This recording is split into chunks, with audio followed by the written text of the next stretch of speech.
Anthropic is partnering with the Gates Foundation to use AI for a bunch of really helpful real world applications like healthcare in developing nations, figuring out how to solve some of the problems for dealing with disease and human suffering. But they also have a whole stipend dedicated towards, with a goal to essentially provide AI tutors for K through 12 students around the world, like how to actually use this technology to do this. And this, one of my biggest hypotheses about AI usage for a long time has been for everyday people, the benefit of this is that you can have your own tutor without cost being a factor, right? Because tutors are expensive, and you can go down the rabbit hole of how, lower income students are like doubly disadvantaged because wealthier students can afford tutors and help, them understand topics better. But now, like, you can create your own AI tutor with these tools. One of the things that Matt just mentioned is a perfect way to do that. So I think it's a huge net positive on society. So when I applied to business schools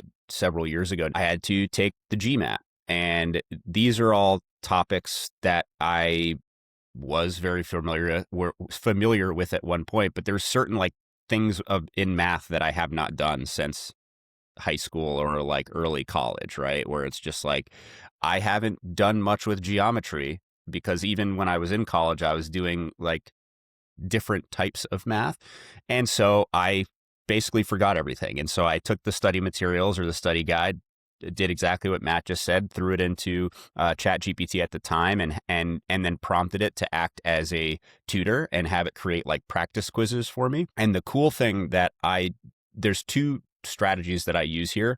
One, if I'm trying to learn something in general, I'll give it a topic. I'll say, explain this to me in depth, this aspect of this topic. And then it'll give me an output. I'll read it and I'll go, cool, now explain it like I'm in high school. Now explain it like I'm 5. And so I have it simplify the same topic multiple times so that I can wrap my head around what that is.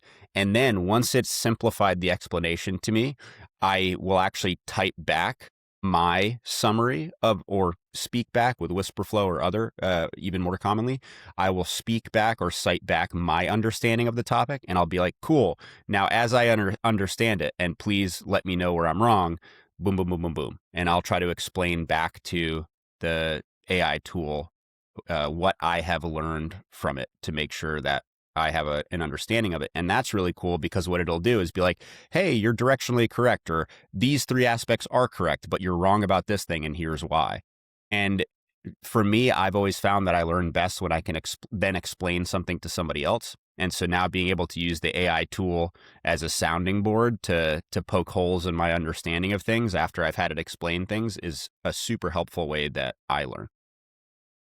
Did you enjoy that episode of Mostly Humans? If you want more of this riveting content, you can subscribe here or anywhere else you get podcasts. P.S. Rumor has it that it's totally free. Thanks, everybody.